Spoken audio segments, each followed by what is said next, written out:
Which was your worst, I knew I shouldn't have done this moment?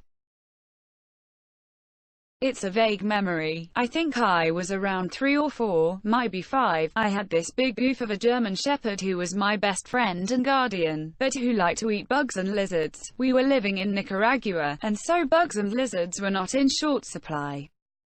I don't know why I decided to copy the dog, but I saw a huge spider and decided to eat it. I have this memory that I'm sure has been exaggerated, but I clearly remember my little hand clasping a huge spider by the abdomen, legs sticking out between my fingers, and popping it into my mouth. I bit down, chewed, and still to this day have a vivid memory of the legs dangling out of my mouth as I ate this giant. It tasted awful, and it felt so terrible to bite down onto. I have occasional nightmares about it now, and I'm in my mid-40s. I want to time travel just to tell 3 or 4-year-old me, don't eat that spider. Don't eat absolutely massive spiders, folks. You'll regret it. I bet your dog was impressed. If I ever have the power to time travel, I'm gonna go back and unread this comment. And then maybe find little you and stop this. Barf. Why has this turned into a discussion on time travel? I was ironing my clothes when I decided to put the iron on the carpet while my mom went shopping. My roommate ironed his shirt and realized it was still kind of wrinkly once he put it on, so he tried to iron it while he was wearing it. Yeah, he has iron-shaped burn marks now. All I could ask was, what did you think would happen? He was 28 at the time, and generally isn't an idiot. I sometimes have moments like that where I think of something and do it without thinking. I'm not the smartest, but I'm definitely not stupid either. I think it's kind of a brain fart. I pushed a pot of hot oil off the stovetop. Funny thing about physics, the oil splashed back all over my hand. Nothing like permanent scarring, burns to remind you of your fuck-ups.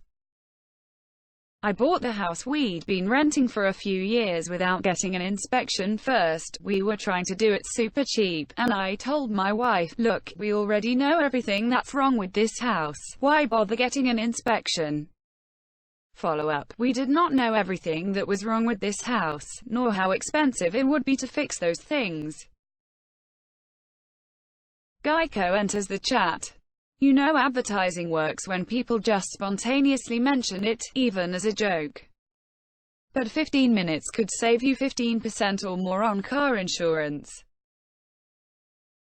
Day 2 of signing up for the army. When I was 6 years old and stuck my little finger in a pencil sharpener and twisted it a few times like it was a pencil, I nearly passed out. Maybe you realized at an early age that you weren't that sharp. Nice, nice, nice, nice. This is Requiem. Wah, wah, wah, wah. You just reminded me of a classmate in 2nd grade. He was newer, so I guess he felt he had something to prove. He managed to get the stapler off the teacher's desk and unfolded it so he could shoot them at people while the teacher was out of the room for a short bit. Of course we ask him to stop, but he says something like, why? It's not like it hurts, and pushes the stapler into his palm. He didn't cry in front of us, I'll give him that, but he did not insist it didn't hurt and asked for the nurse as soon as the teacher returned. I don't think I've seen anyone turn that shade of red since. I was about 5 years old and the next door neighbors took me to meet their horses. The mom gave very clear and explicit instructions on how to be near and handle the horses and proceeded to start to brush one of them. In my infinite wisdom, I walked behind the horse and very timidly grazed its beautiful tail with my small hand. That's the day I became the 1978 Connecticut State Rodeo champion. With lightning speed, I was hit with a force I wouldn't again feel until as an adult I was in a car accident. I was launched out of the stall and halfway across the common area. As I lay stunned, gasping for breath, I knew I shouldn't have done that. Bully started walking away and my amazing brain came up with, yeah, you better walk away. He then turned around and I shit bricks. Should have picked them up and thrown them at him. I ate 3 packs of noodles with 12 meatballs in 20 minutes. I'm assuming college is in this context for some reason. When I was around 12, I noticed that nail polish remover felt cold and kind of nice as it evaporated from my fingers. So I decided to put some on my vagina. I accepted the responsibility of cooking way too much for an event. I just kept saying yes. The day came and I was running around like a chicken with its head cut off. I grabbed the grate in the oven to pull it out with my bare hands. Why didn't I use oven mitts?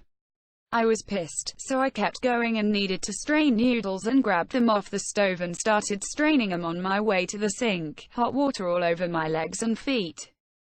Worst cooking day of my life. Fucking hell. Are you okay now? I broiled burger patties on a shallow cookie sheet and the small lake of grease that accumulated caught fire. Burgers were great though. I touched the coil in a toaster with a knife while it was switched on. When the power in the house cut out, I thought I should not have done that. When I told my father what I'd done, I knew for sure I should not have done that. Edit. For those asking, no, I didn't get a beating. Dad was more worried about my well-being than anything else. Unfortunately, we lost him to cancer 2 weeks ago. He was a great dad. Reddit. When I was a child, my grandmother told me that if I did that, I would get electrocuted and die in a very painful way. To this day I'm still low-key terrified of toasters.